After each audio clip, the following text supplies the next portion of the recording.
Bonjour, je vais vous présenter dans un instant les invités et si vous regardez les photos présentes, vous allez vous amuser à constater qu'il y a quelques changements. Le casting a changé dû à un problème de chemin de fer qui a connu une panne d'alimentation, ce qui arrive assez souvent dans les trains, notamment les TER et même les TGV. Donc nous n'allons pas attendre malheureusement deux des personnes qui devaient participer à cette table ronde et je vous présenterai donc le plateau dans un instant. Éthique, charte, carte de presse, ces trois mots qui ramènent au journalisme sont le thème de cette table ronde et c'est en fait trois mots qui sont au centre des débats des assises depuis plus de 15 ans que nous avons scrutés, étudiés, mis en perspective, analysés dans la durée. Et c'est tout l'intérêt d'ailleurs des assises du journalisme d'avoir une prolongation d'année en année sur des thèmes qui reviennent malheureusement parce que les solutions sont complexes.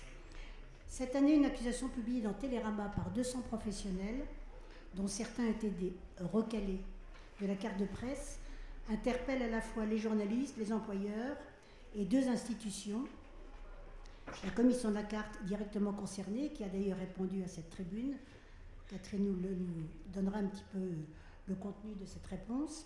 Et la SCAM, la Société civile des auteurs multimédia. Donc, nos invités finalement, je commence par, à ma gauche, Catherine Lozac, qui est la présidente de la commission de la carte d'identité des journalistes professionnels.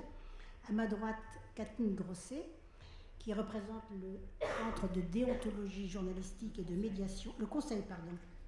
Je vais toujours mettre centre, je ne sais pas pourquoi. Le conseil de déontologie journalistique et de médiation, et qui est également, il ne faut pas le cacher, membre de la commission de la carte, mais elle est ici en tant que représentante du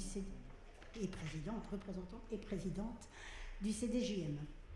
Nous devions avoir Bénédicte Vautelet, qui est vice-présidente de la commission de la carte, mais qui malheureusement est dans le train dont on vous a parlé tout à l'heure et qui peut-être nous rattrapera à la fin de cette table ronde. Et enfin, Hervé Rony, qui était directeur de la SCAM, qui est toujours, mais qui est malheureusement dans le train, qui est toujours directeur de la SCAM, coincé dans le train, et donc qui a laissé la parole à Stéphane Joseph, qui est ici présent, et qui est donc directeur de la communication de la SCAM. Voilà, alors je voulais aussi qu'on dit toujours qu'il faut savoir d'où l'on parle, donc je suis aussi journaliste, j'ai été pendant très longtemps, pendant 3 mandats, donc une douzaine d'années à la commission de la carte et ensuite à la commission nationale paritaire de l'emploi des journalistes qui s'occupe d'accréditer les écoles. J'ai une carte de presse numéro 27 751, je crois, donc aujourd'hui on doit être à 130 000, c'est ça ? On a passé les 140 000. Donc ceci, quand on connaît bien, on peut à peu près savoir à quelle date on a eu sa carte de presse. Enfin, à l'époque, j'étais assez forte pour dire « Ah, tu l'as eu à telle année ». Donc 27 000, c'est 68. 68. L'année où on donnait les cartes de presse, comme on donnait le bac. Ce qui n'est plus le cas. Voilà. Donc, j'ai toujours ma carte de presse sur moi parce que c'est vrai qu'elle représente...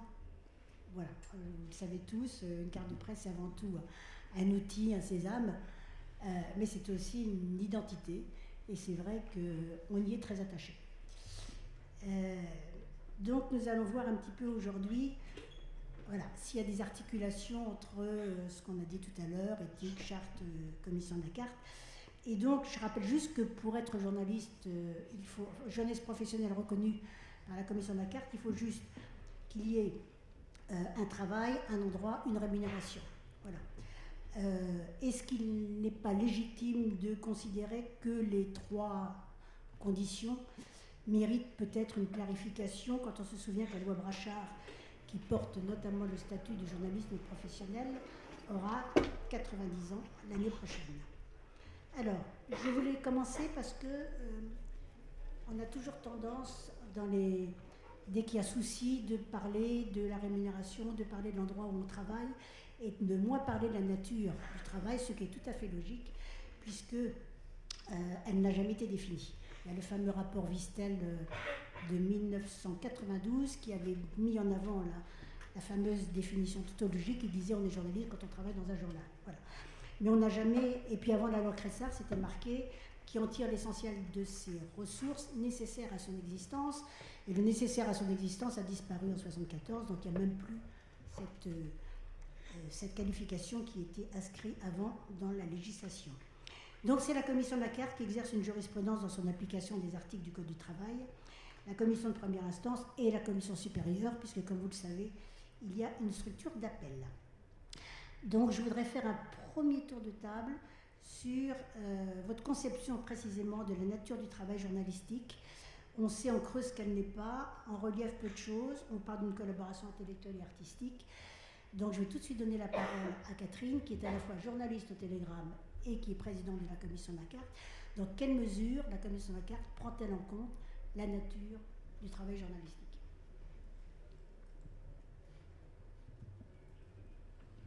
On va se passer le micro de l'une à l'autre.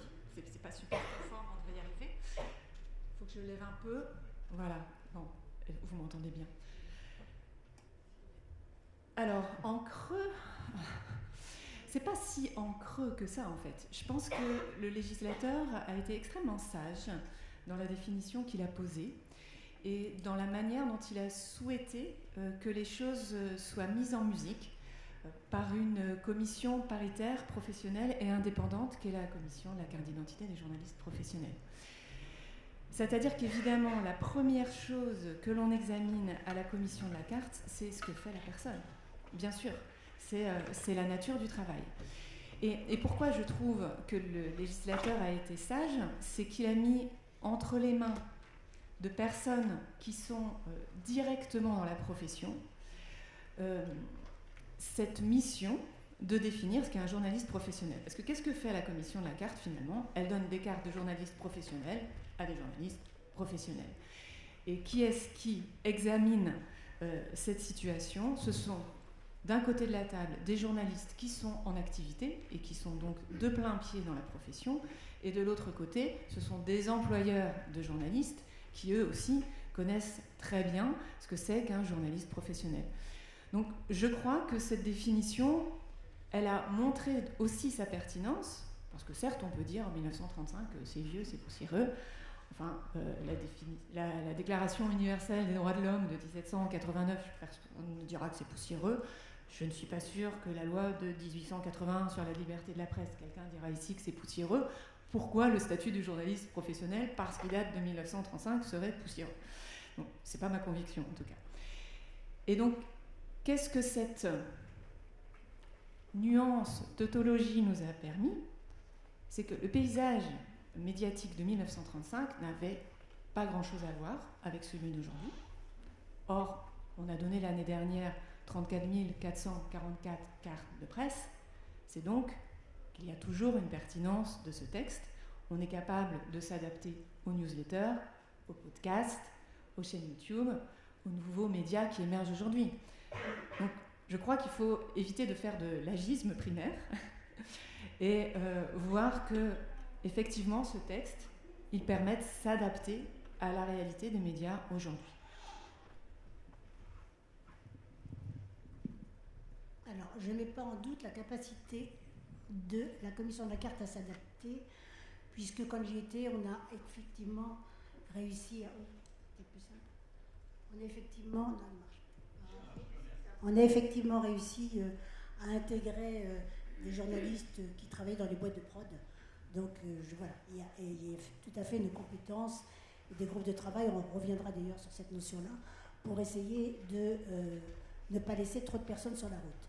Je vais quand même poser la question tout de suite à notre responsable de la communication de l'ASCAM concernant effectivement cette tribune qui a quand même remué beaucoup de choses, qui a été médiatiquement lue, relue, commentée, partagée, et qui met en évidence tout de même que certains journalistes qui exercent une nature profondément journalistique dans leur travail ne peuvent pas être pris en compte par les règles de la commission de la carte, parce qu'effectivement, il y a des clous, et que parfois on sort des clous de par la nature, de par la rémunération ou par l'endroit où l'on travaille. Donc, globalement, dans cette tribune, sont mis en avant les difficultés d'un certain nombre de métiers, d'emploi plutôt, comme les photojournalistes, comme les documentaristes, comme un certain nombre de producteurs de radio, comme ceux qui travaillent dans l'édition parce que ils ont fait des grosses enquêtes et qu'effectivement elles se traduisent mieux dans un livre, comme les correspondants à l'étranger, comme un certain nombre de pigistes qui ne gagnent pas suffisamment, et je pourrais en citer d'autres. Donc je vais tout de suite donner la parole à la SCAM, puisque c'est la SCAM qui, en plus, abritant le prix Albert Londres, a donné la parole à un certain nombre de prix Albert Londres qui ont eu soit des difficultés à avoir la carte, soit ne l'ont pas eu, alors qu'ils ne comprenaient pas pourquoi, ayant effectué effectivement des reportages méritant un tel prix, se sont retrouvés effectivement recalés. Je répondrai parce qu'il y a quand même beaucoup de questions dans ce qui a été dit là, et puis un certain nombre de choses qui sont pas tout à fait justes. J'y vais tout de suite ? Bon. Ouais. Oui, parce que, bon, il y avait un peu beaucoup de choses mélangées dans la question qui n'en étaient pas tout à fait une, avec des constats qui pour moi sont un petit peu en dehors de la réalité des faits du fonctionnement de la commission de la carte. D'abord, je crois qu'il ne faut pas qu'on mélange ce qui est un prix, qui à un moment est un jugement sur une œuvre. Voilà, le prix Albert Londres, je ne vais pas discuter le fait que ce soit un prix prestigieux, mais à la commission de la carte, on ne donne pas un prix, on constate une situation professionnelle, et au vu de cette situation professionnelle, dans un cadre légal, on attribue ou pas une carte d'identité professionnelle. Dans les cas qui étaient présentés, il y avait des métiers totalement différents pour lesquels il n'y a aucun problème. Je veux dire, quand on est photoreporter, on a une carte quand on est dans les clous. Hein. Oui, mais ce sont vraiment des cas extrêmement différents quand on parle de documentariste ou de photojournaliste. Ce qu'il faut comprendre, c'est qu'il y a quand même une carte, une seule et unique carte, quelle que soit la manière dont on exerce le métier. On peut être secrétaire de rédaction, JRI, reporter de guerre, peu importe. On a tous la même carte, et ça, je pense que c'est extrêmement important, et pour les journalistes aussi. Il y avait le cas des correspondants à l'étranger, qui est un cas qui nous préoccupe particulièrement, mais où là aussi, il faut comprendre que presque chaque cas est différent, et où nous avons fait des propositions dans le cadre des EGI, parce qu'il y a un vide juridique, et que la commission de la carte, à elle seule, ne peut pas combler les vides juridiques. Il y avait le cas des livres, où là, je tiens à dire et à redire que nous accompagnons les journalistes qui, à un moment, éditent leurs enquêtes sous forme de livres.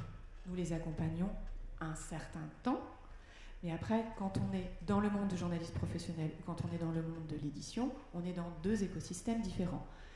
Mais je ne peux pas laisser dire qu'un journaliste, parce qu'il a édité un livre, perd sa carte de presse. Parce que ça, c'est faux, en fait. Mais quand même. Mais non. Victor Castanet. Mais Victor Castanet, alors, nous avons une difficulté, c'est que nous avons à la commission de la carte des données, des informations personnelles qui nous sont confiées par des journalistes ou par des employeurs, et parler d'un cas particulier, mettre sur la table des éléments d'un dossier personnel, je pense qu'aucun journaliste n'apprécierait qu'on le fasse. Ce que je peux vous dire, c'est que Victor Castanet a eu sa carte de presse pendant un certain nombre d'années, alors qu'il n'était plus dans les clous pour l'avoir, parce que nous l'avons accompagné. Et qu'à un moment, quand on est dans l'édition, on devient éditeur, auteur, mais on n'est plus journaliste professionnel. Mais il a été accompagné autant qu'on a pu le faire. Alors, sans parler de cas particuliers, mais c'est moi qui l'ai lancé, donc je vais un petit peu continuer, pardon, je ne pense pas qu'il m'en voudra. Vous parlez de journalisme et d'activité journalistique. Si Victor Castanet n'a pas une activité journalistique malgré son travail d'édition, il faudra nous expliquer pourquoi. Pour le public, en fait, la différence entre le prix Albert Londres est quand même indépendant de la SCAM, Il s'avère, il a 90 ans, la SCAM n'a que 40 ans. Par les hasards de l'histoire, c'est la SCAM qui gère aujourd'hui le prix Albert Londres et son personnel est à disposition. Il se trouve que c'est moi qui gère le prix Albert Londres en tant que directeur de la communication de la SCAM. Mais ça reste vraiment deux structures totalement indépendantes. Il s'avère que la moitié des journalistes du prix Albert Londres n'ont pas la carte de presse. Alors il y a ceux, allez dire, à une Hélène Lantrong, à une Anne Poiré, il y en a beaucoup comme ça, qui ne font pas un travail journalistique. Je ne pense pas que vous allez me dire qu'ils ne font pas un travail journalistique, a priori. On est tous d'accord. Je peux vous répondre là-dessus quand même. Mais allez-y, continuez. Je vous écoute. J'attendrai la réponse avec impatience. Donc la SCAM, pour l'instant, en effet, l'initiative est venue de journalistes du prix Albert Londres qui ont voulu faire cette tribune, indépendamment de la SCAM. Il se trouve que certains siègent au sein de la commission des journalistes de la SCAM où il y a tous les syndicats de journalistes aussi. Donc il y a des débats un petit peu houleux. Christian est là pour en témoigner sur ce sujet-là. Ça fait longtemps que ça dure, ça fait des années même que ça dure. Donc la SCAM, elle, en tant que société d'auteurs, ne veut surtout pas remettre en cause les lois historiques dont vous avez parlé et sur lesquelles nous sommes entièrement d'accord. La SCAM dit qu'il faut juste trouver un compromis, un intermédiaire, une nouvelle solution, sans remettre en cause le droit des journalistes salariés d'un côté, qui ont la carte selon les règles actuelles qui durent depuis très longtemps. Il faut peut-être ouvrir un autre couloir pour attribuer cette carte à ceux qui ne sont pas salariés. C'est-à-dire qu'actuellement, on attribue la carte sur des conditions fiscales, de revenus en tout cas. Il faut que leurs revenus soient issus de l'activité salariée. Et donc, on ne définit pas ce qu'est le journaliste par son activité professionnelle. Et donc l'idée, c'était de dire, peut-être, la SCAM se dit, est-ce qu'on ne pourrait pas explorer une autre piste, un autre couloir, qui serait de dire, regardons le travail fait en fonction d'un CV et d'un travail concret. Il y a des journalistes, vous le savez, parmi les noms que j'ai cités, qui font un recours.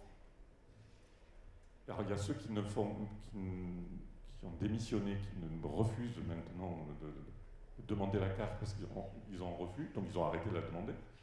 Il y a ceux quand même qui insistent un petit peu, ils finissent par être en commission de recours, ils ont la carte à la fin de l'année, ils doivent payer la cotisation pour l'année entière pour 3 mois.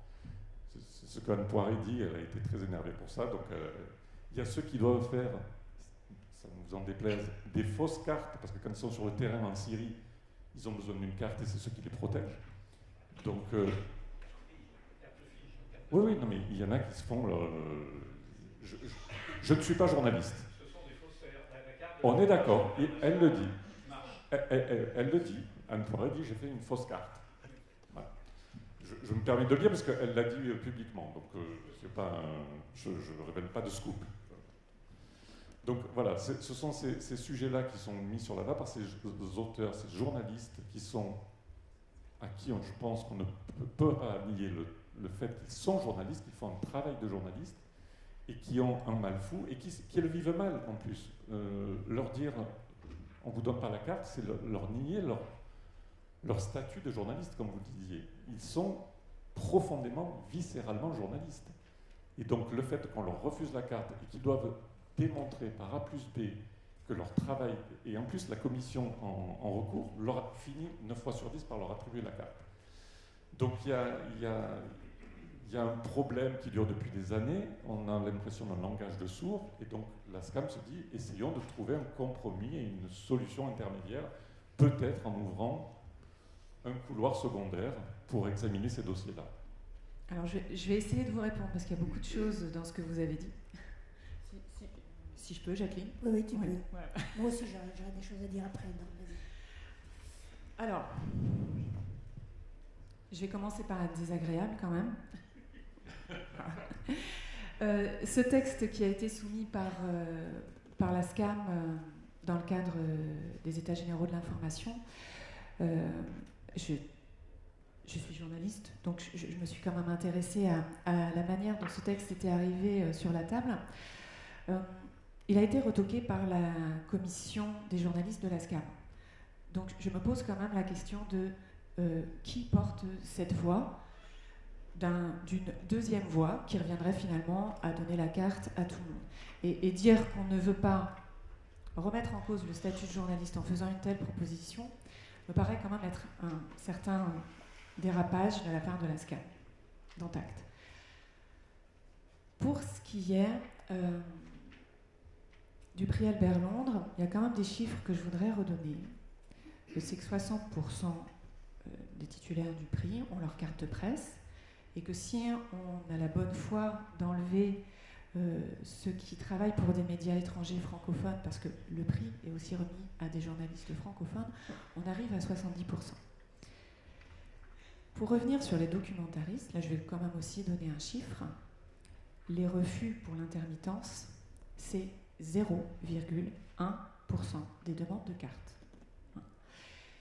Et je pense, ce débat effectivement très ancien, dès milieu des années 70, il y avait déjà ce débat à la commission de la carte. Ça ne date donc pas d'hier. Et je pense que nous sommes sur la voie la plus protectrice pour les journalistes professionnels, en restant sur les fondamentaux du statut de journaliste. Et j'en veux pour preuve que chaque année, nous avons en réexamen des personnes qui viennent nous revoir, à qui nous avons refusé la carte parce qu'ils étaient sous le statut d'intermittent, et qui viennent nous revoir sous le statut de journaliste. Et là, évidemment, on leur donne la carte, y compris des gens qui sont aujourd'hui titulaires du prix Albert Londres. Donc je pense qu'en restant ferme sur nos positions, au contraire, non seulement on protège les 400 journalistes titulaires de la carte qui travaillent dans des sociétés de production sous le bon statut, mais on permet à ceux qui, soit parce qu'ils sont soumis par des patrons voyous à des statuts un petit peu exotiques, soit parce qu'ils ont fait un choix qu'on peut comprendre, hein, parce que au niveau financier, c'est plus intéressant parfois d'être sur l'intermittence que d'être sous le régime général, de revenir vers le statut de journaliste professionnel.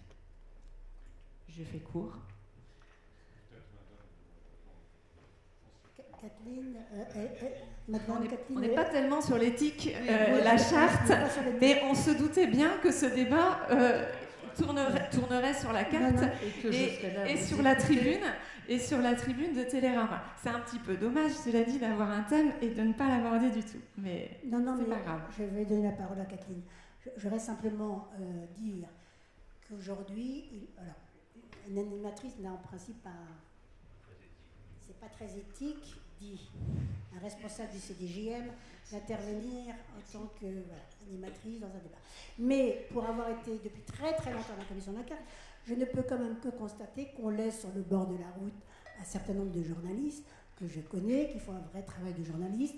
Alors je ne vais pas revenir sur les documentaristes, mais tout simplement dans l'audiovisuel, c'est l'audiovisuel qui est aussi un vrai maquis très compliqué, où tout d'un coup on décide que vous êtes au programme et que vous n'êtes pas dans une rédaction, vous faites exactement la même chose, parce que vous êtes au programme, vous ne donnez pas votre carte de presse, et on la donne à ceux qui sont dans la rédaction, qui font exactement le même boulot. Voilà.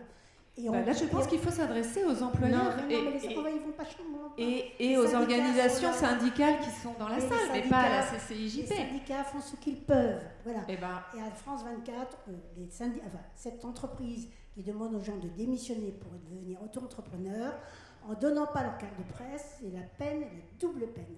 Et si vous croyez que France 24 va changer... je pense que si nous...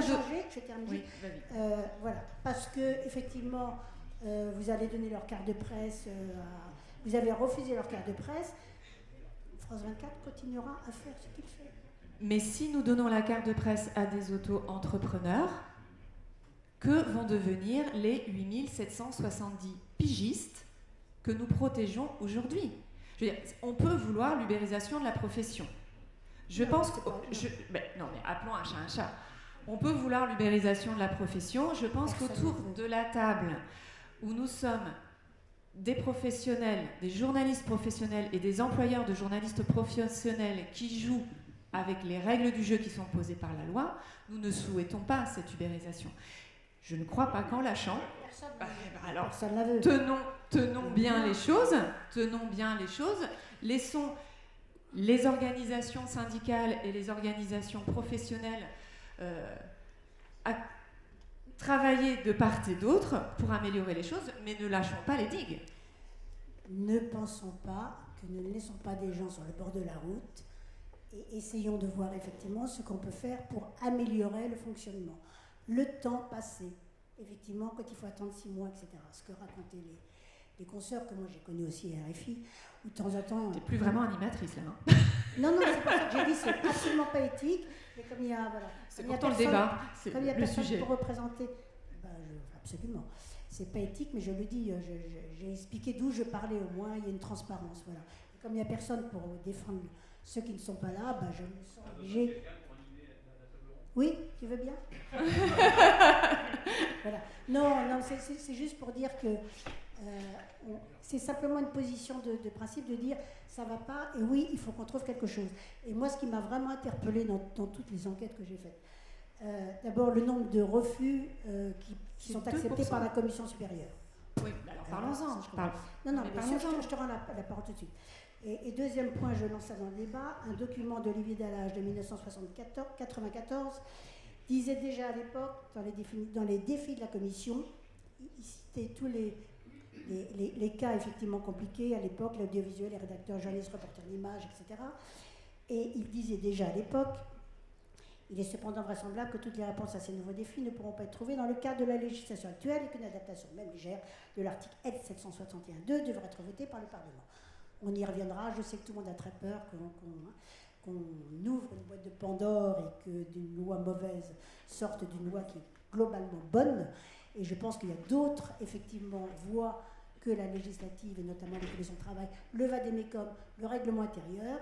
C'est juste une position de dire, oui, c'est vrai, il faut qu'on essaie de prendre en compte de nouvelles positions, de nouveaux médias, de nouvelles équipes. Mais de nouveaux médias, on les prend. Oui. Mais vous pouvez intervenir. Hein. Il n'y aurait pas des élections à la commission de Stackland, c'est-à-dire que ça expliquerait un petit peu la nature du débat. Moi, je vois le mot éthique. On peut parler un peu de ça. D'accord, Pierre, ok. Ouais. Alors, c'est difficile. Moi, j'aimerais bien que l'animatrice anime un peu. Quoi. Ok, alors l'animatrice oublie tout ce qu'elle a dit. L'animatrice redire. D'accord. Alors 5, 4, 3, 2, 1, 0. Nous allons animer le débat. Et donc, c'est bien éthique. Donc, vous savez, l'éthique, charte, c'est donc les règles déontologiques. Carte de presse. Alors après, est-ce que le je réponds lien quand entre même les trois. Est-ce que je réponds quand même? Parce que moi, je veux bien tout et son contraire. Non, mais oui, mais ça part dans tout. Ça part quand même sur un procès de la commission de la CAF. Peut-être que je peux quand même répondre un petit peu, si je puis me permettre. Il y a quand même des écosystèmes différents qui cohabitent, et à un moment, il faut choisir dans quel écosystème on est. Je veux dire, l'écosystème des journalistes professionnels, il est cohérent. Voilà. Il y a un autre écosystème à côté, qui est celui des intermittents du spectacle et qui lui aussi est cohérent. Voilà. À un moment, il faut choisir dans quel camp on est camarades. Hein, et là-dessus, je pense que nous sommes assez clairs et que nous avons une position qui permet à certains de revenir. Il faut savoir que dans beaucoup de sociétés de production, on emploie ou des journalistes professionnels ou des intermittents. Il n'y a aucun problème. Ouais. Les deux statuts peuvent coexister. Il faut aussi tuer quand même une légende urbaine, comme quoi on ne pourrait pas être aidé si on n'est pas avec des intermittents du spectacle. Mais je pense maintenant qu'il faut quand même qu'on se tourne vers le débat qui était programmé. Je donne la parole à Kathleen, effectivement. Comme ça, et Kathleen, vas-y, lance-toi. La question, c'est comment, effectivement, nous lançons maintenant Kathleen. Donc Kathleen est à la fois à la commission de la carte et elle est présidente du CDJM et c'est intéressant parce qu'elle va nous expliquer pourquoi effectivement la commission de la carte, j'imagine, ne peut pas s'occuper de déontologie et pourquoi c'est bien qu'il y ait un conseil à ses côtés.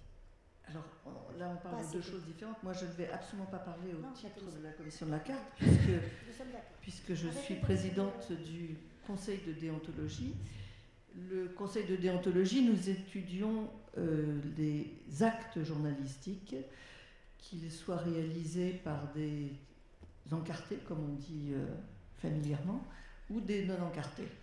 Tout acte journalistique peut faire l'objet d'une saisine auprès du Conseil, peu importe effectivement qui le réalise. La différence entre la commission de la carte et nous, c'est que la commission de la carte, elle attribue un outil de travail, une carte, mais nous, on ne juge pas de ça. Je crois qu'il est très difficile, et je crois qu'il ne faut pas que la commission rentre dans le contenu, parce que la liberté de la presse et la liberté éditoriale fait que c'est pas en fonction du contenu qu'on a une carte, ouais, de la qualité du contenu, c'est bien en fonction du travail que l'on fait. Et qu'il ne faut surtout pas rentrer dans cette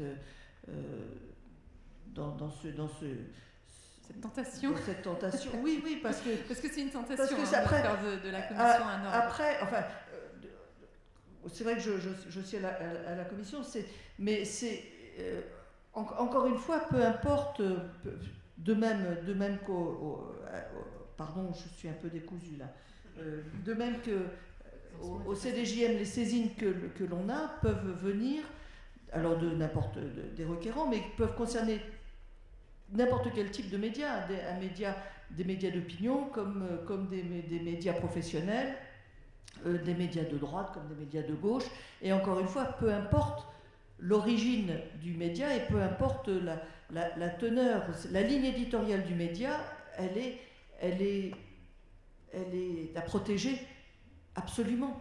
C'est une des forces de notre démocratie, c'est d'avoir justement cette loi de 1881 qui protège la liberté d'expression, qui protège la liberté éditoriale.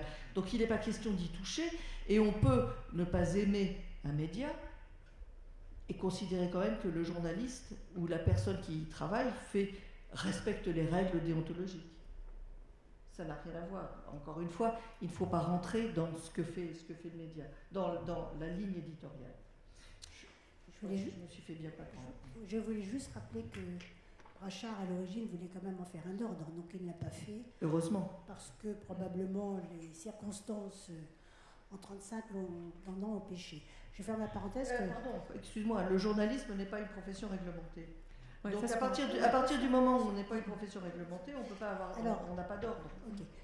Moi, je voulais justement, c'était un peu compliqué, éthique, charte et carte de presse, et je pensais qu'on allait arriver tout facilement à l'éthique par le fait qu'il me semble que quand vous regardez les dossiers à la carte de presse, à toi je m'adresse, mais aux deux, puisque je parle d'éthique aussi, il me semble que de toute façon, vous considérez quand même la nature du travail et notamment un certain nombre de règles déontologiques qui font que le travail d'un journaliste n'est pas le travail d'un animateur, et que quand on demande effectivement la description des tâches, ça vous oblige, c'est bien, à ce qu'à un moment donné, la déontologie ne soit pas totalement absente de l'examen du dossier.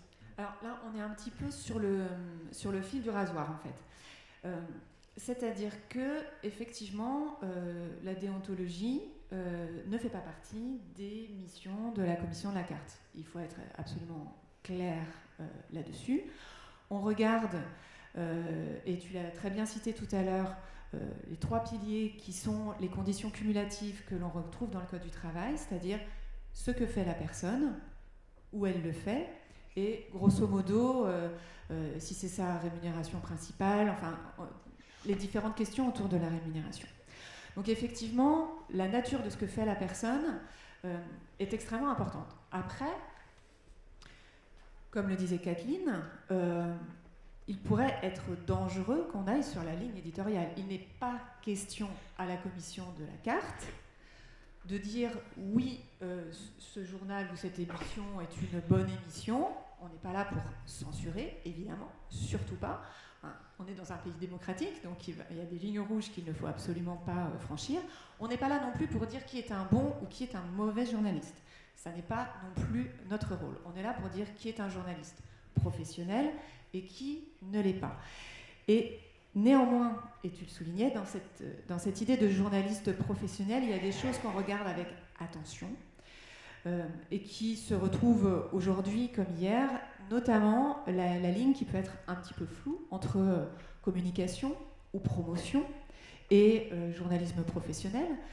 Tu parlais tout à l'heure des groupes de travail que nous avons. Nous avons eu un groupe de travail il y a un petit peu plus de 2 ans maintenant sur les nouveaux médias, où cette question s'est posée de façon assez cruciale, parce que nous parlions notamment des podcasts et des médias qui émettent directement sur les réseaux sociaux, et où nous avons eu le cas d'un podcast où en fait la capsule publicitaire qu'il y a beaucoup sur les réseaux avant l'objet journalistique était également mis en voie par le journaliste. Je mets des guillemets. Pour nous, c'est une ligne rouge qui n'a pas à franchir. Parce que là, clairement, on ne sait plus qu'est-ce qui relève de l'information, qu'est-ce qui relève de la promotion, et c'est la même personne qui fait les deux. Donc, effectivement, sur ce genre de cas, on est à la limite de l'éthique ou de la déontologie. Voilà. Mais avec une certaine prudence, comme le disait Kathleen, nous ne sommes pas un ordre, mais nous avons une vigilance sur un certain nombre de points comme celui-là. Stéphane voulait parler. Oui, pour reprendre vos chiffres tout à l'heure, le Prix Albert Londres est une petite association d'une centaine de membres, mais 30% qui n'ont pas la carte, vous leur dites, vous n'êtes pas journaliste. Non, il y en a qui n'ont jamais fait de demande, en fait. Non, notamment. Et tous ceux qui ont fait la demande, et vous leur dites, ils ne sont pas journalistes. Non. Héritiers du Prix Albert Londres. Pardon, on peut être journaliste sans avoir la carte. Excusez-moi, Non. Le statut, c'est tout. Ils ne sont pas journalistes professionnels, mais ils sont journalistes. Anne Poiret, donc, n'est pas journaliste professionnelle. Oui. La carte, c'est la carte d'identité des journalistes professionnels. Ce n'est pas la carte d'identité des bouchers charcutiers. Donc, je laisse la salle à juger. Mais les journalistes du Prix Albert Londres ne sont pas des journalistes professionnels. Je n'ai rien à dire à ça. Après, on regarde chaque année la situation de chaque personne. On n'est pas journaliste à vie non plus. Je pense que c'est important de le dire. Mais excusez-moi. Mais non, mais là, enfin, ouais. On peut très bien être journaliste sans carte et être journaliste même professionnel sans carte. Il y a des journalistes professionnels qui n'ont jamais demandé leur carte ou qui n'ont pas leur carte.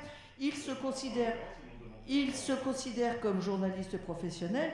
Et si on va jusqu'au bout, fiscalement, ils peuvent se déclarer journalistes professionnels et être reconnus comme journalistes professionnels fiscalement également.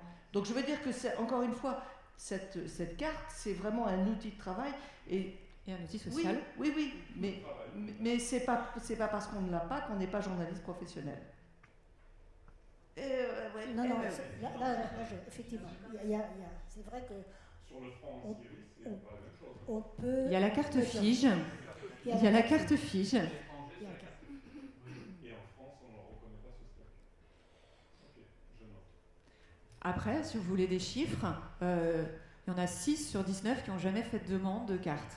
Donc je ne peux pas leur dire oui ou non. Là, on ne va pas rentrer dans un cas particulier, et puis je vais me faire accuser encore de revenir sur la même chose. Donc on était sur l'éthique, on va repartir sur l'éthique. Pardon, Stéphane. Je comprends effectivement, mais on va y revenir dans une deuxième partie, parce que la CCIJP, que je ne remets pas en question, contrairement à ce qui a été dit, mais sur laquelle je souhaite qu'on puisse avancer, a fait des propositions aux États généraux. C'est bien justement parce qu'il y a des choses à améliorer. Donc on part bien de cette idée qu'il y a des choses à améliorer. Voilà. Donc je reviens sur l'éthique. Effectivement, on a mis dans un seul titre éthique, charte et carte de presse.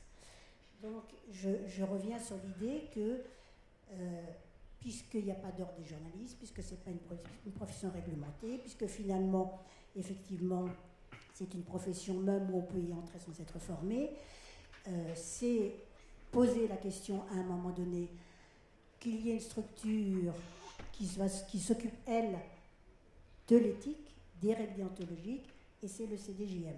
Donc le CDJM a été créé il y a maintenant 4 ans. Voilà, longtemps après d'autres conseils de presse existant dans d'autres pays européens, probablement parce qu'en France, on a une situation assez particulière, ne serait-ce que par la Commission de la carte, qui est un organisme qui n'existe pas forcément sous cette forme-là dans tous les pays de l'Union européenne. Donc voilà, l'éthique maintenant, la déontologie, Ça revient sous forme de dossier devant votre instance. Alors, tu veux un petit historique ou on va directement? Non, on va directement. 4 ans, c'est moins long que 90 ans, mais quand même. Oui. Donc, nous sommes le Conseil de déontologie journalistique et de médiation, le M du CDJM, et nous répondons aux saisines de ce que nous appelons les requérants, des personnes qui, après avoir lu, entendu ou vu un acte journalistique, estiment qu'il y a eu une faute déontologique. Combien vient du public, combien vient des journalistes, combien vient des éditeurs, en gros? Alors, 70%, plus de 70% viennent du public. Essentiellement, c'est le public. Il y a quelques journalistes qui nous saisissent. Essentiellement, quand on est saisi par des journalistes, c'est pour des questions de reprise d'articles, de non-citation de confrères ou d'articles déjà publiés. C'est essentiellement ça. Les éditeurs ne nous ont pas saisis, sauf toujours pour cette même... C'est un éditeur qui nous a saisis plusieurs fois pour non-reprise du nom de son journal dans des articles. Donc c'est essentiellement le public qui nous saisit, parce qu'il estime donc qu'il y a une faute. Alors nous, on s'appuie sur les chartes, la charte de 1918, la charte d'éthique des journalistes, la charte de Munich de 71, qu'on va considérer être la charte européenne, et puis la charte mondiale, qui est la charte adoptée en 2019 à Tunis, et qui pose donc des bases de droits et devoirs du journalisme. Alors l'exactitude, la vérification, l'offre de réplique, enfin toutes ce que vous avez sur les chartes. Donc on reçoit une saisine, on étudie d'abord si ça concerne bien un grief déontologique et pas une ligne éditoriale, et pas parce que, bien entendu, on ne touche pas à la ligne éditoriale. Si on considère que c'est bien un grief déontologique, à ce moment-là, on constitue, j'ai oublié de préciser que le conseil est tripartite. Nous avons des représentants des journalistes, nous avons des représentants à part égale des éditeurs et des agences de presse, et à part égale des représentants du public intéressé bien entendu à tout ce qui concerne les médias et l'information et la véracité finalement de l'information. Donc on va constituer ce qu'on appelle une triplette avec un membre de chaque collège qui va étudier la demande et qui va présenter au conseil d'administration que nous avons mensuellement leur conclusion, leur étude du cas, et on va en discuter en conseil et déterminer si effectivement la saisine était fondée ou non fondée ou partiellement fondée, s'il y avait plusieurs griefs et que certains le sont ou pas.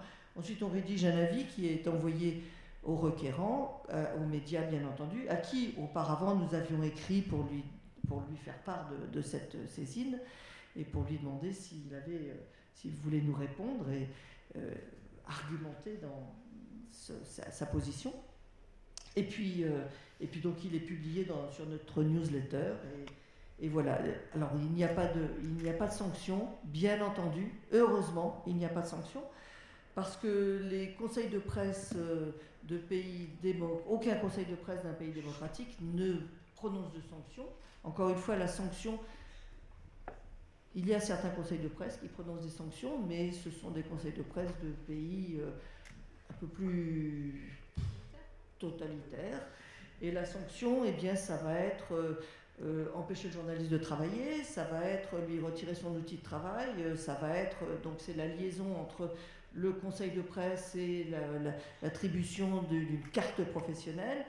Et là, c'est tout de suite le début d'une censure, le début effectivement de tout ce qui empêche une presse libre et une information libre, puisqu'après tout, le droit au public à être informé, c'est bien un des fondements de la démocratie. J'ai sûrement oublié des tas de choses, mais non. Pierre va être là pour taper sur les doigts. Il y avait des questions dans la salle tout à l'heure.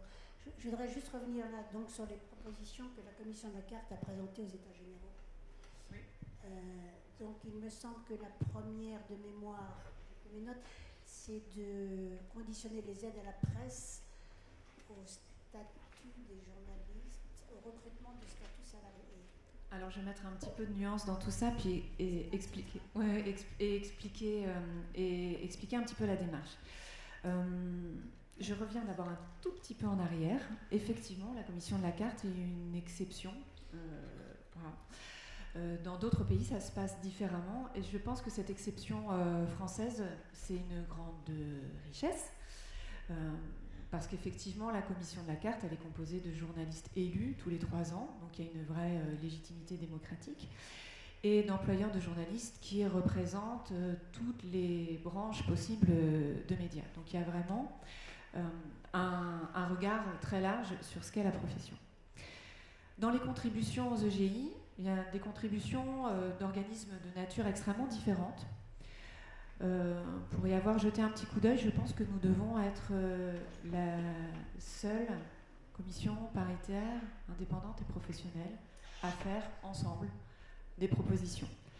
Alors, elles sont peut-être un petit peu timides, un petit peu généralistes, mais elles montrent quand même que le paritarisme peut fonctionner en France, et que même quand on est de part et d'autre de la table, journaliste et patron de presse, on arrive à faire ensemble des propositions concrètes. Et effectivement, la première de nos propositions, c'est un constat que nous faisons, qu'il est nécessaire encore aujourd'hui de consolider le salariat des journalistes professionnels.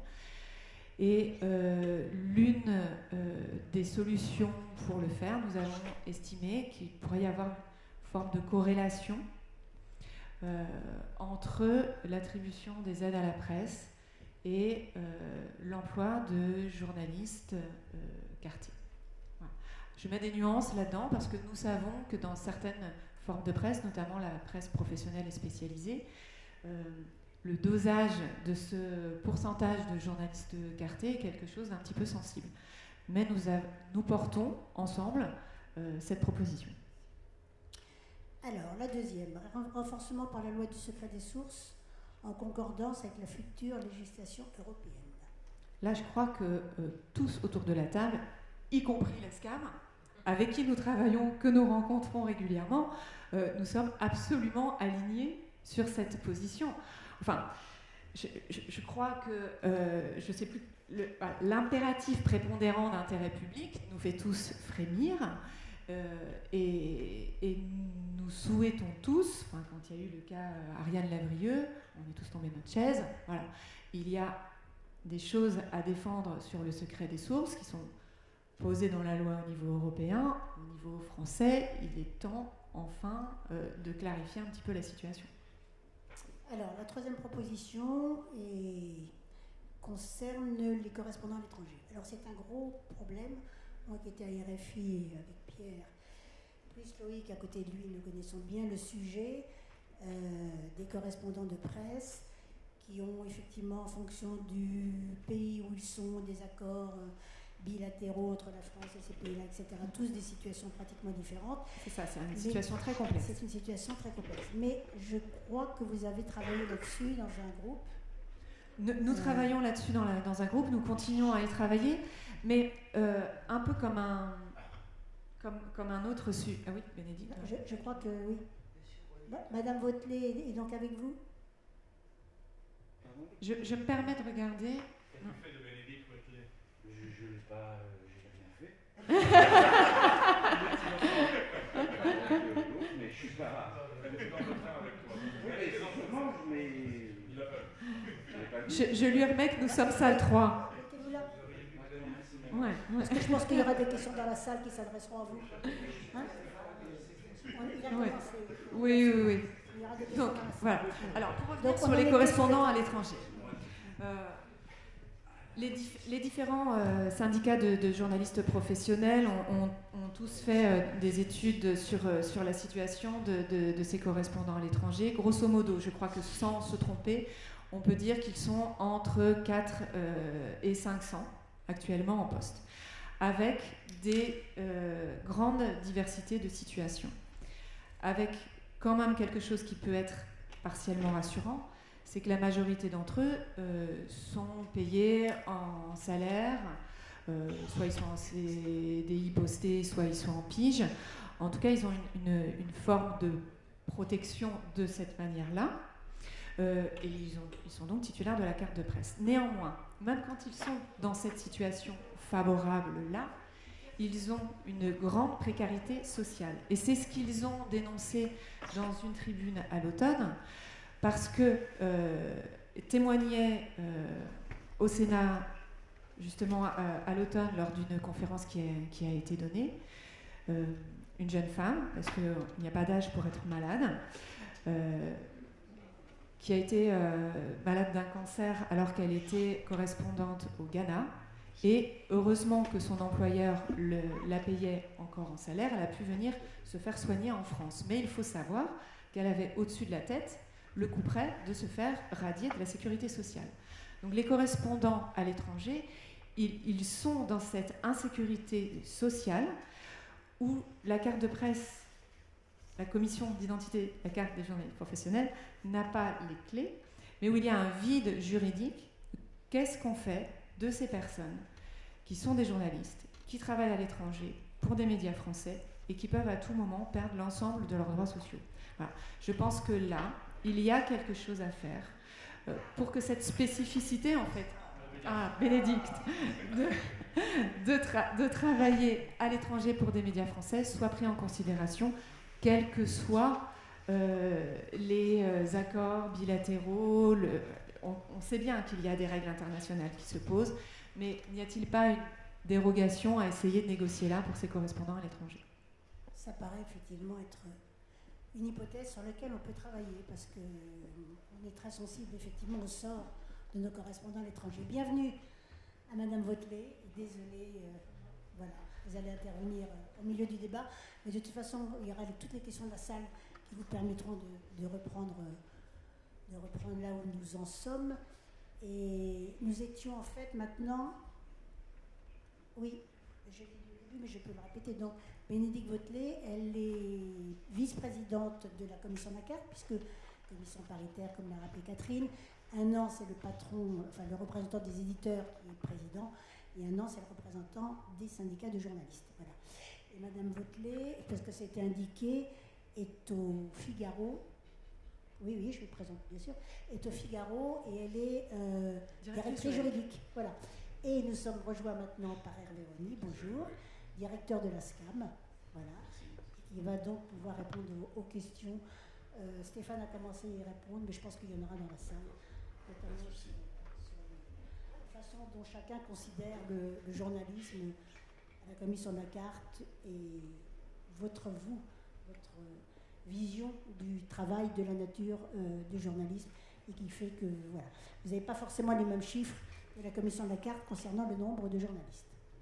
Voilà. Je termine juste avec les contributions aux états généraux de l'information. Donc je sais qu'il y avait aussi un problème avec l'éducation aux médias et à l'information. Non, c'est pas un problème. Non, c'est une suggestion. Au contraire. Ah, si, il y a un problème pour l'instant, en tout cas. Ah non, il n'y a pas de problème pour l'instant. Le problème, c'est pas la commission de la carte. Le problème, c'est que les gens qui font de l'EMI ne sont pas payés comme journalistes. Voilà, c'est ça, on va y arriver. Pardon, Emmanuel, je vais faire des questions et des réponses.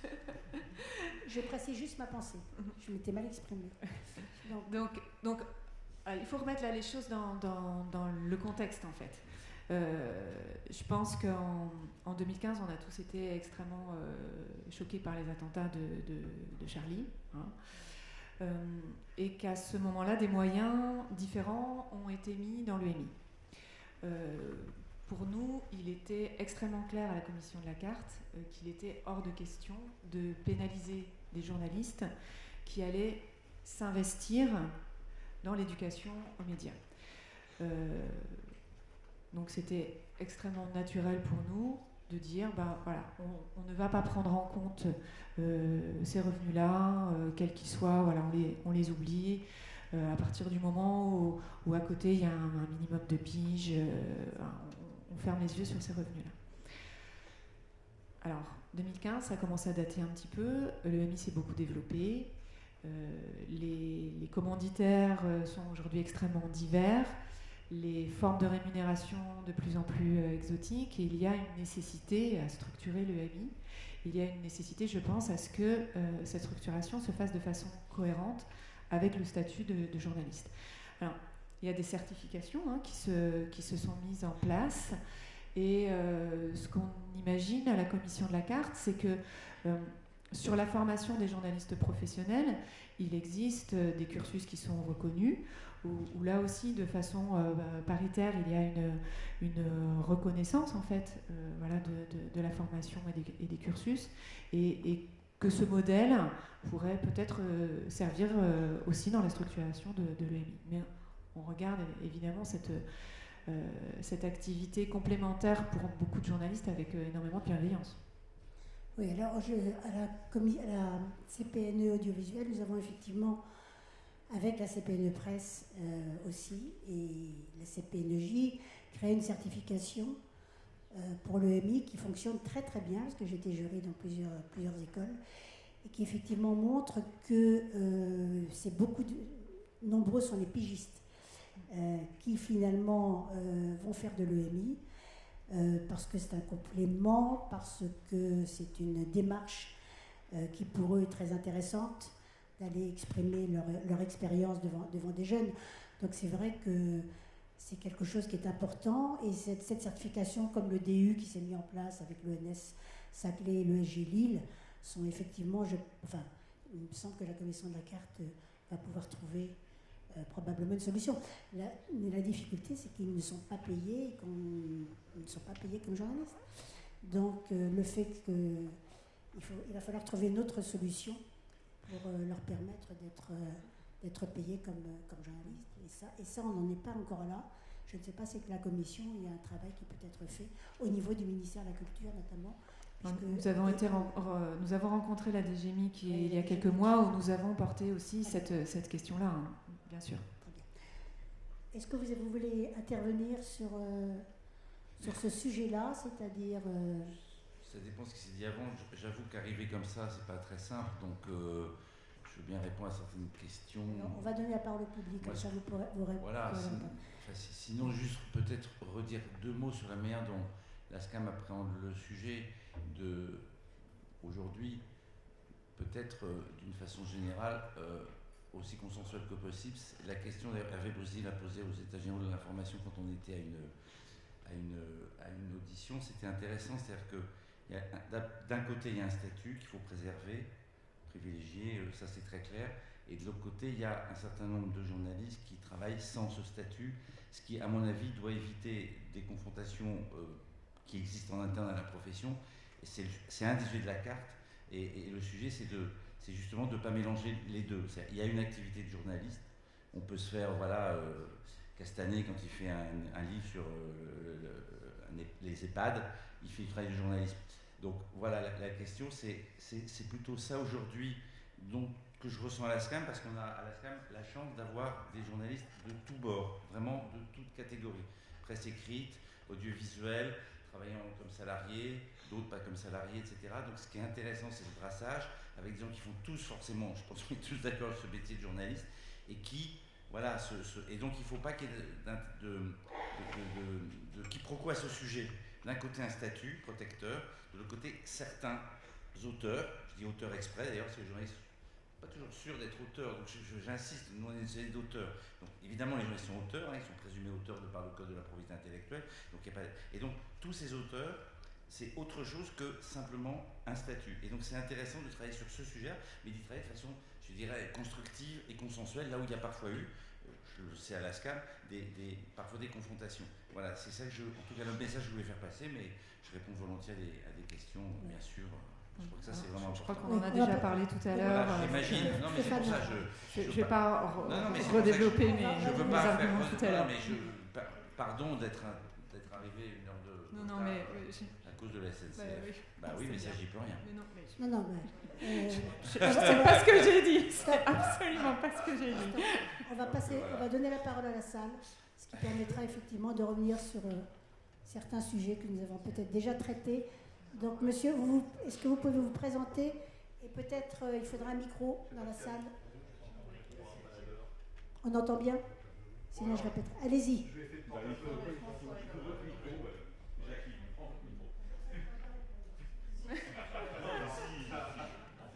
Mais si, on va prendre celui-là, on va se le partager. Alors, bien que ce ne soit pas le sujet officiel de la table ronde, moi j'ai comme... Alors, pardon, Alexandre Buisine du syndicat national des journalistes. J'étais un petit peu étonné par, bon, au-delà du décalage entre ce qui est affiché et la réalité du débat. Moi, il y a deux choses qui m'interpellent dans les propos qui ont été tenus, notamment par la SCAM. C'est, dans sa contribution écrite aux EGI, la SCAM se revendique de son expertise grâce à sa commission journaliste. Et si j'ai bien compris tout à l'heure dans le débat, la commission journaliste de la SCAM a retoqué la contribution en question. Donc à un moment, je me demande où est l'expertise et où est la légitimité de ce qui est proposé dans la contribution aux EGI. Si j'ai bien compris le débat, hein, peut-être que je vais être démenti. Et par ailleurs, effectivement, deuxième question par rapport à ça, c'est un petit peu l'histoire du doigt et de la lune en fait.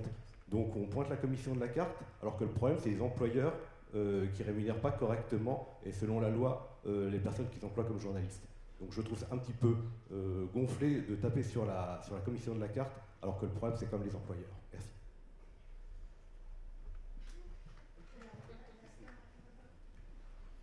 Oui, je connais bien le sujet. Il n'est pas question que la SCAM, d'une façon ou d'une autre, approuverait au motif qu'on recherche des solutions pour que un certain nombre de journalistes qui ont des difficultés, je ne dirais pas autre chose pour avoir la carte, voilà, mais je ne me mets ni à la place de la commission, ni à la place des syndicats qui défendent un statut, et là, vous n'entendrez jamais la SCAM remettre en question ni le statut, ni la carte, la commission de la carte. On peut avoir des discussions, il y a des discussions, parce que c'est ce que je disais, mais j'ai beaucoup de mal à faire passer enfin, moi personnellement c'est un peu prétentieux, on a du mal à faire passer l'idée que d'abord on ne parle que de journalistes qui font un travail de journaliste, s'il vous plaît. Voilà. D'abord, moi, c'est ça qui compte. C'est la raison pour laquelle à la SCAM, il y a des journalistes de tous horizons. C'est sa richesse. Ça peut créer parfois des discussions en interne vives, mais c'est normal. C'est la démocratie interne de la SCAM. Pas de problème. Christian Duriac est là, Éric Lagneau est là, il y a des membres de la commission. Et bon, et voilà, et de temps en temps, bah oui, ça s'affronte sur certains sujets, c'est normal. Mais encore une fois, je le redis, la SCAM n'a pas la prétention. D'abord, heureusement, je le dis devant des représentants de syndicats, de se prendre pour des syndicats. On est une gestion collective et on est attentif à une chose, c'est la protection des auteurs. Voilà. Et que j'essaye depuis plusieurs années de trouver un point d'équilibre. C'est extrêmement difficile, je ne vous le cache pas. Je ne vous le cache pas. J'essaie de trouver un point d'équilibre pour que tous les auteurs qui font un travail à caractère journalistique, je fais attention aux mots que je prononce parce que chaque fois qu'on prononce un mot, on a l'impression qu'on va être accusé de quelque chose.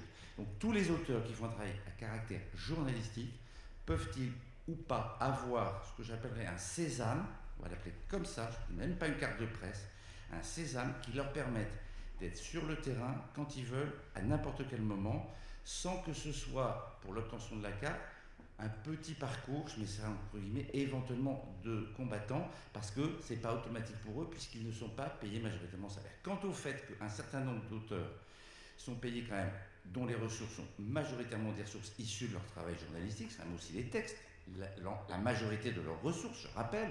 Après on peut discuter de la part auteur et de la part salarié, quand ce sont des auteurs qui travaillent sous forme de contrat, un peu à la manière documentariste, en étant entre guillemets indépendants.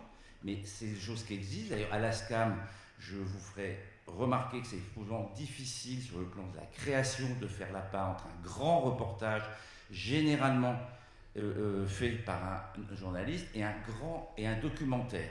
Hein. Faites-moi aller voir sur Arte, puis de temps en temps vous me dites « Ah, j'ai vu un reportage », puis de temps en temps vous allez me dire « J'ai vu un documentaire ». Chapeau. Hein. Donc ça se ressemble. Eh bien, nous, à l'ASCAP, parce que ce sont des auteurs, nous devons voir comment on les protège. La question de la carte, et c'est vrai qu'on a eu des échanges parfois un peu vifs, mais que je souhaite constructifs avec la Commission, pas parce que l'ASCAP d'un seul coup serait perçue comme celle, enfin ce serait ridicule, qui quelque part voudrait dégommer la Commission de la carte. Enfin, tout ça n'a aucun sens. Le sens du propos que je tiens, et ça par contre je suis résolu, c'est de trouver un consensus pour qu'à un moment donné, même si ce n'est pas la même carte de presse, je m'en fiche, je suis pragmatique, qu'à un moment donné, indépendamment du statut, il y ait des journalistes qui soient certains, je dis bien certains, d'avoir ce fameux César qui leur permet de travailler dans de bonnes conditions. C'est tout, c'est simple. Alors, la commission supérieure l'octroie souvent, je ne vais pas revenir sur justement ce qui a été dit tout à l'heure, il n'y a pas de problème de fond, il y a un peu de pragmatisme dans quelque chose que je trouve parfois un peu dogmatique. Donc, sortons du dogmatisme, soyons pragmatiques et reconnaissons tous ensemble que le métier de journaliste, c'est un métier de journaliste. C'est ce qu'a dit Hervé Brusini et qu'il a dit les EGI ont intérêt à réfléchir à ça aujourd'hui en 2024, quelles que soient par ailleurs les conditions fiscales, sociales, juridiques dans lesquelles ils travaillent. Voilà, c'est deux choses différentes. Voilà. Avant que les personnes répondent, voilà. Il y a 2 questions dans la salle, 3 maintenant, mais 4 même. Mais voilà, mais simplement, regardez tout le monde, Jacqueline, simplement, parce qu'il y a 2 personnes au fond et voilà. D'accord. Donc je vais répondre. Merci beaucoup. Effectivement, on a l'occasion de se rencontrer régulièrement. On a chacun notre rôle, effectivement, et on peut être complémentaire d'une certaine manière. Nous, notre mission, elle est définie par le Code du travail. On existe par le Code du travail. Et notre mission, c'est de valider que chaque demandeur travaille dans une entreprise de presse ou une agence de presse et fait du journalisme. Donc on est obligé, on a cette mission dans le paritarisme et on a un peu cette prétention de savoir reconnaître et de savoir qui fait du journalisme dans une entreprise de presse. Effectivement, si je comprends bien, votre approche, elle est complémentaire d'une certaine manière, puisque à la SCAM, le journaliste, c'est de l'autodéclaratif. Nous, on ne peut pas se permettre de donner une carte sur de l'autodéclaratif. Donc on sait que comme vous travaillez sur de l'autodéclaratif, et ça nous a été expliqué, c'est tout simplement parce que vous devez les mettre dans les bonnes cases pour les paiements des droits d'auteur, et c'est ce que vous venez d'expliquer. Vous êtes principalement, votre mission s'inscrit sur le droit de reprographie, c'est pas juste. Quand on verse du droit de reprographie, ça c'est l'après. C'est absolument pas le sujet. Et ben, c'est ce que vous dites exactement. On est bien d'accord parce qu'effectivement, après coup, pour les reprographies, là il y a du droit d'auteur. Mais effectivement, il y a des auteurs qui se disent auteurs avant tout, avant d'être journalistes. Et c'est pour ça qu'ils vont vers vous sur de l'autodéclaratif. Nous, on vérifie effectivement, on va analyser le dossier et alors, je suis juriste, donc je peux tout de suite sortir du fiscal, social et juridique pour parler d'autre chose que du droit. On regarde évidemment ces sujets-là, mais on va regarder comment le journaliste travaille. C'est quoi un journaliste professionnel? Donner la carte, c'est donner une carte de journaliste professionnel. N'oublions pas le mot professionnel. C'est que ce journaliste travaille dans une rédaction. Et on en parle tellement en ce moment aux EGI des sujets de rédaction, avec un directeur de la rédaction, avec une mise à jour régulière des contenus. C'est pas un contenu sur étagère qu'on va reprendre tel quel quelques années plus tard. C'est une mise à jour des contenus, c'est une relecture par en général au moins 2 personnes dans le service. C'est un travail très méticuleux en lien permanent avec l'actualité. Et c'est très complémentaire du travail très honorable que font des auteurs, mais qui n'est pas le même travail. Je ne me parle même, oublions 2 secondes, effectivement, il y a des vrais sujets juridiques, fiscaux et sociaux, mais regardons comment travaille un journaliste professionnel, et c'est ça qu'on donne, c'est ça qu'on a la prétention de donner à la commission de la carte. Donc, on se rencontre régulièrement, on voit ce qu'on peut faire, on voit comment vous travaillez, et c'est ça qui est important d'avancer là-dessus. Mais ce n'est pas les mêmes choses, effectivement. Des questions à la salle?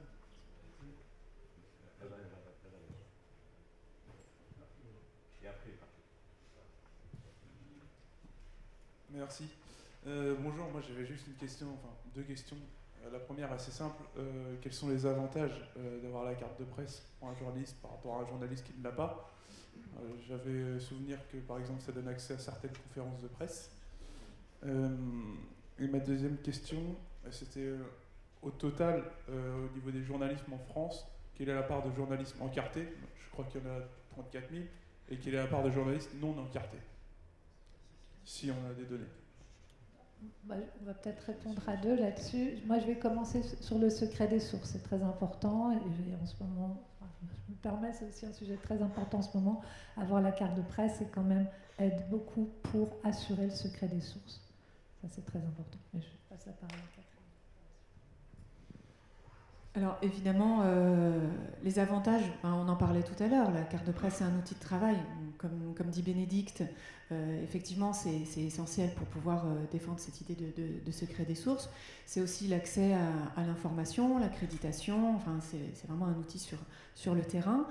Et comme on l'évoquait tout à l'heure, c'est aussi un outil social voulu comme tel dès le départ par le législateur. Dans le statut du journaliste professionnel, il y a des choses dont on parle aussi actuellement et qui sont extrêmement importantes. La clause de cession, la clause de conscience. D'autres salariés n'ont absolument pas ça dans leur statut. Vous pouvez démissionner si votre entreprise change de propriétaire ou change de ligne éditoriale, vous pouvez démissionner et garder vos droits au chômage. Donc il y a un certain nombre de choses autour de la carte qui sont constitutives du statut de journaliste professionnel. Ensuite, sur le nombre de cartés, effectivement, cette année nous sommes un petit peu en augmentation. De journalistes actifs, nous en avons un peu plus de 34 000 cette année, 34 041 pour être exact. Combien sont en dehors de la carte? C'est une zone grise qui est extrêmement difficile à saisir. Est-elle en augmentation ou pas? C'est extrêmement difficile de le dire aussi. Parce qu'il y a des organismes qui ont un certain nombre de comptages, que ce soit Audience ou la SCAM, et qui sont sur des critères extrêmement différents des nôtres. C'est-à-dire qu'à Audience, vous pouvez avoir une seule pige dans l'année et être considéré du coup comme journaliste. Donc on ne peut pas comparer ces chiffres. Donc il se dit souvent qu'il y aurait peut-être 4000 journalistes qui ne seraient pas encartés aujourd'hui. Mais c'est un chiffre qui est à prendre avec des pincettes. En fait, c'est compliqué. Voilà. Ce que je peux vous dire, c'est que nous, on a examiné l'année dernière un peu plus de 35 800 demandes et qu'on en a refusé 2%, donc à peu près 700. Voilà. Ça, c'est des chiffres objectifs que je peux vous donner. Autre question à la salle?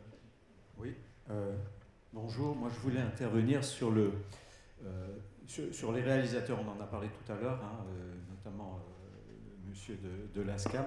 Des réalisateurs qui, pour le coup, et pour certains, ont la carte de presse. Ils sont pas nombreux à la demander d'ailleurs, je crois que c'est une cinquantaine, mais enfin, ont la carte de presse tout simplement parce qu'ils sont employés et salariés par des sociétés de prod qui leur proposent le statut. Je crois même savoir qu'il y a certains réalisateurs à qui on propose ce statut, mais qui le refusent pour avoir le statut d'intermittent du spectacle. Intermittent du spectacle, ça veut bien dire ce que ça veut dire. Non, moi je voulais intervenir après ce que vous avez dit sur votre volonté d'aboutir pour les journalistes à avoir un laissez-passer, et j'ai bien entendu, quel qu'il soit, même si c'est une autre carte. Et là, personnellement, enfin, je pense que c'est une fausse bonne idée, c'est même une erreur, dans la mesure où vous êtes, en proposant ça, en train de proposer la perte d'unité de profession. Elle existe actuellement. Par les temps qui courent, on sait qu'il y a technologiquement des choses qui se préparent et qui sont graves avec l'IA. On sait aussi que socialement, on a vu à la Provence tout récemment qu'il y a des choses qui se font et qui ne sont pas très très intéressantes pour la profession. Je pense que mettre en cause et mettre un terme par ce biais-là à l'unité de la profession, c'est un vrai souci. C'est un vrai souci à travers la carte. Il y a une carte qui est unitaire, on va dire, et pour tout le monde. J'ai entendu dire, moi, que les SR ne devaient plus avoir la carte. Donc, on va faire une carte spéciale pour les réalisateurs, une autre pour les SR, une autre, tiens, pour les journalistes rémunérés à la pige. Ils sont peut-être nombreux ici. Enfin, ils sont d'ailleurs près de 9000 qui sont encartés, la commission de la carte, qui, eux, plus de 8000.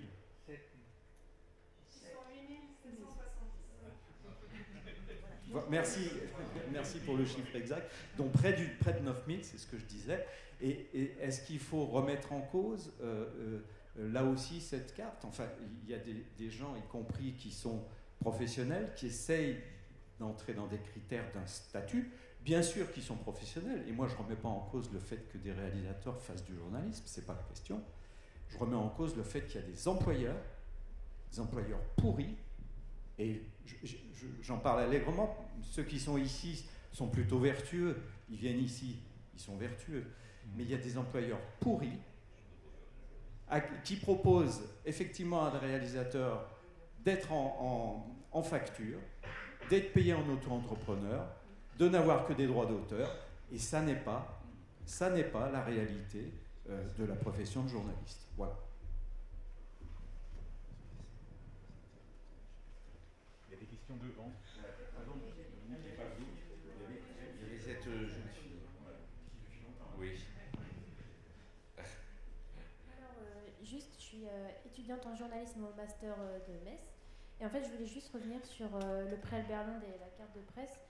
Donc, en fait, je voulais savoir pourquoi en fait, le prêt Albert Londres ne suffirait-il pas à légitimer l'obtention de la carte de presse. Juste revenir là-dessus, s'il vous plaît. Merci. Alors, comme je l'expliquais tout à l'heure, nous ne remettons pas un prix à la commission de la carte d'identité journaliste. Nous ne jugeons pas de l'œuvre de quelqu'un. Voilà. Nous, ce que nous faisons, c'est que nous regardons la réalité de l'exercice de la profession d'une personne pendant une année déterminée. Et c'est à partir des constats que nous faisons que nous attribuons, je peux finir, que nous attribuons ou pas la carte de presse. Donc nous ne sommes absolument pas sur la même manière d'aborder le sujet. Et le cadre que nous avons est un cadre légal, c'est-à-dire on ne donne pas ou on ne refuse pas la carte de presse sur un coin de table. À la commission de la carte, les journalistes qui sont élus et qui remettent tous les 3 ans leur mandat en jeu sont de différents métiers, de différentes formes de presse. Donc nous avons une grande variété, nous aussi, au sein de la CCIJP, côté journaliste comme côté employeur. Il y a quand même 10 fédérations d'employeurs qui sont autour de la table. Il y a, dans le cadre légal qui est posé, des critères qui sont cumulatifs, ce qu'on disait tout à l'heure, c'est-à-dire qu'effectivement, il faut déjà faire du journalisme, il faut le faire dans un cadre particulier d'une entreprise de presse, d'une agence de presse, d'une publication ou d'un site d'information. Il faut en tirer le principal de ses ressources, il faut avoir une activité régulière et rétribuée. Tout ça est dans le Code du travail. Et donc, de fait, les journalistes sont des salariés. Voilà. Donc, nous ne regardons pas les mêmes choses. Nous n'avons pas un jugement de valeur, ce qui est différent du prix Albert Londres, puisque là, il y a un jury qui se prononce sur une œuvre et qui choisit une œuvre qu'il souhaite mettre en avant. Nous, on ne dit pas que telle personne est un bon ou un mauvais journaliste. Je ne sais pas si tu veux le compléter, Bénédicte. Ce qu'on n'a peut-être pas dit, c'est que le beau journaliste, ce n'est pas une appellation protégée. Par exemple, avocat ou médecin, c'est protégé. On ne peut pas dire je suis avocat quand on n'est pas. Là, simplement, la personne en question qui a fait une très belle œuvre avec une démarche journalistique a le droit de dire qu'elle est journaliste. Simplement, elle n'avait pas la carte de presse cette année-là, la carte de presse de journaliste professionnel, parce que des critères très objectifs n'étaient pas remplis dans sa demande. Mais elle a le droit de dire qu'elle est journaliste. Simplement, elle n'avait pas la carte de presse, il a survécu quelques années. Ouais. Si vous me permettez, je sais que... Pardon. Non, je voudrais juste... on va laisser parler Pablo, évidemment. Mais si tu permets, Pablo, 2 petites choses quand même. Je rappelle que les propositions de la SCAM, je vais être très clair là-dessus, visent à objectiver dans un second couloir des conditions très strictes. Très strictes. C'est-à-dire, soyons très clairs, devoir pendant 2 ans manifester un certain nombre d'activités à caractère journalistique. Films, articles, livres, que ce soit très clair. Et d'en avoir tiré la majorité de ces ressources. Lesquelles ressources pour beaucoup d'intermittents du spectacle. Là, je ne veux pas juger, j'ai entendu ce que vous avez dit, monsieur, il y en a qui préfèrent. Mais ça, ce n'est pas mon affaire pour l'instant. Mais dans intermittents du spectacle, il y a des salaires. 60, 40, 80, mais il y a du salaire. Et il y a du salaire majoritaire, très souvent, par rapport aux droits d'auteur. Donc, arrêtons d'essayer de nous dire qu'éventuellement, on s'auto-désignerait journaliste pour avoir une carte. Il est hors de question de s'auto-désigner journaliste. Là, vous avez raison, vous avez fait remarquer qu'à la SCAM, on auto-déclarait un film, et qu'effectivement, ensuite, on est photojournalistes ou documentaristes ou gens de radio. Ça, c'est d'accord. Je ne parle pas du tout de ça. Je ne fais aucune confusion entre des modalités d'adhésion à la SCAM et de déclaration de nos œuvres. C'est totalement distinct d'une question très claire qui est de rendre totalement objectif un deuxième couloir d'obtention d'une carte qui ne serait pas forcément la carte qui donnerait exactement la même valeur, ou qui voudrait dire la même chose que la carte de presse, auquel il n'est pas question de toucher et qui correspond aux critères que vous avez définis. Donc arrêtons de poser l'hypothèse que la SCAM serait une poétesse qui trouverait sur sa route des gens qui lui diraient « Ah ben tiens, moi je suis journaliste ». Ah oui, vous avez raison, monsieur, je n'avais pas remarqué que vous êtes journaliste. Il n'en est pas question. Nous avons nos propres critères objectifs, et ça, je tiens à ce que ça soit bien noté. Voilà, merci.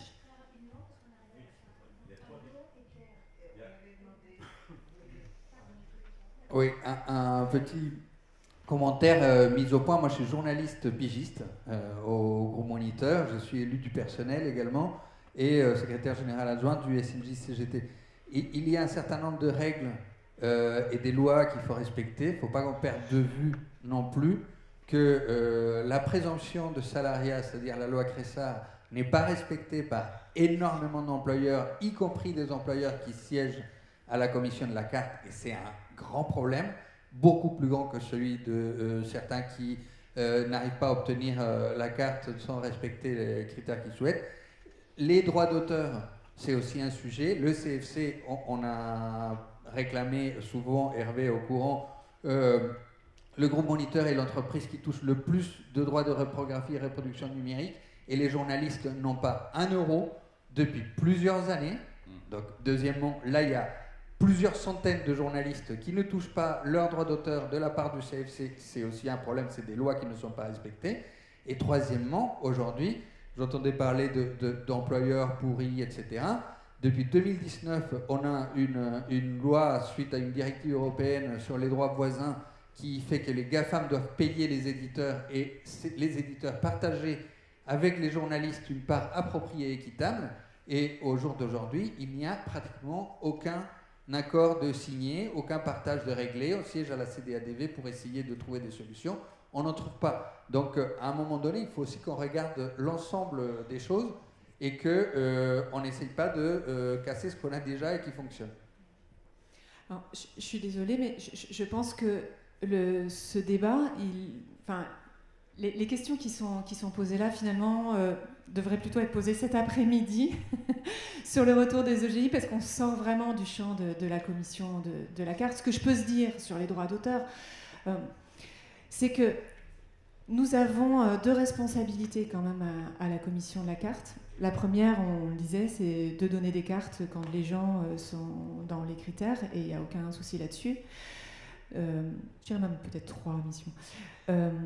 Être attentif à la situation de chacun, les dossiers, enfin il faut quand même le dire, on étudie tous les dossiers de façon individuelle dès qu'il y a une question qui se pose.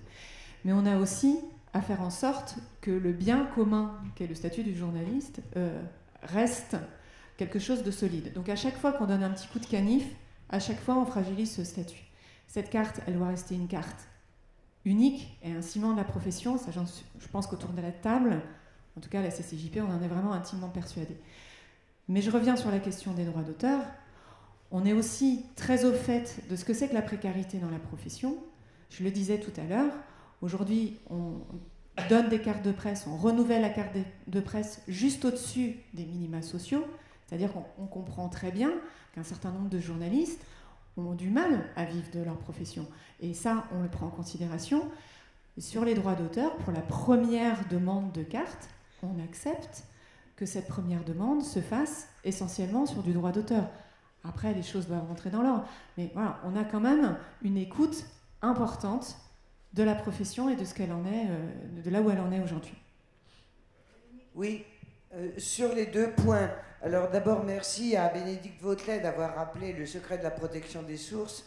Effectivement, la loi sur la protection des sources, qui est décriée par certains qui la connaissent mal, est très en avance en Europe et même dans le monde, puisque les journalistes, je rappelle en France, sont les seuls au monde à pouvoir refuser de donner leurs sources à des magistrats sans aucune contrainte ni suite judiciaire quelle qu'elle soit. En revanche, ils ont le droit et la liberté de donner leurs sources si ils ou elles l'estiment nécessaire. Et donc c'est important de l'avoir rappelé.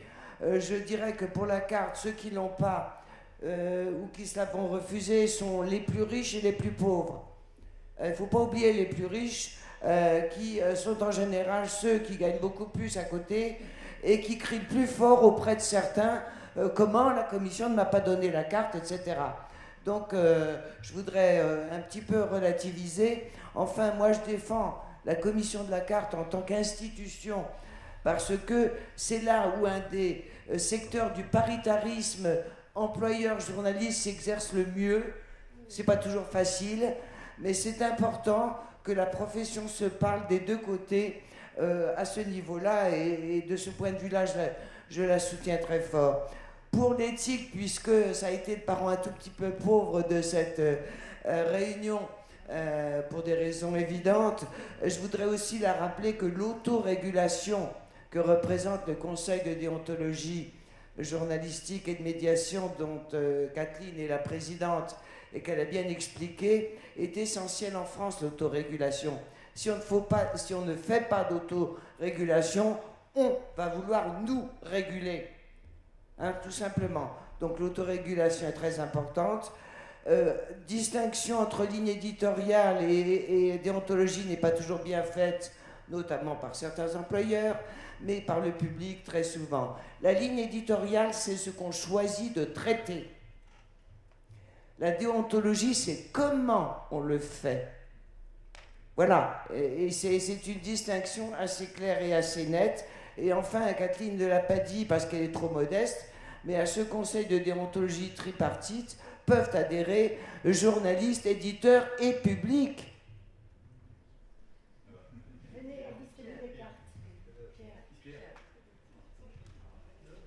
Je ne vais pas dire grand-chose, beaucoup de choses ont déjà été dites. C'est vrai que l'éthique est un petit peu passée à l'as par rapport à d'autres préoccupations. Je me mettais, en vous écoutant, à la place du public qui entendrait ce débat. Et le public, il dit « je veux une bonne information, je veux une information fiable ».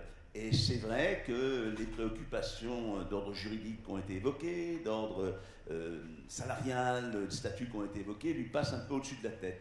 Et ça vient d'être dit par Dominique Pradalier, mais je pense qu'effectivement, et c'est un petit peu dommage qu'on ait cité uniquement les propositions de la commission de la carte vers le CGI, parce que celles du CDJM ne sont pas sans intérêt non plus. Elles consistent notamment à essayer d'inciter un maximum les entreprises de presse d'adhérer à un conseil d'autorégulation, à inciter les journalistes à adhérer à un conseil d'autorégulation, parce que si tout à l'heure il a été question de l'unicité de la profession, en se posant la question de savoir comment on l'a fait, moi je vais dire que l'unicité de la profession, c'est le respect d'une déontologie.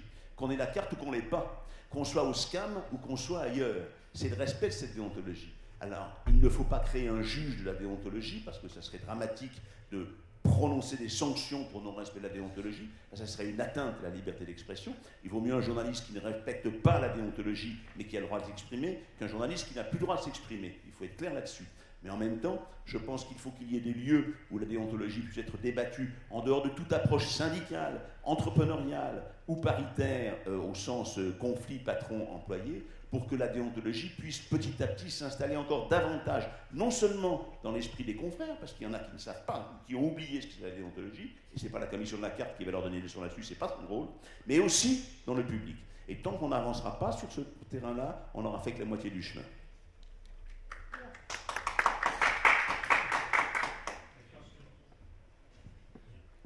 Est-ce qu'il y a une dernière question? Plus personne n'a de questions à poser. Ok, ben merci. Effectivement, voilà, on a plus parlé commission carte et SCAM que éthique, mais on reparlera, on fera un nouveau débat sur les... Merci à tous d'être venus et bon appétit.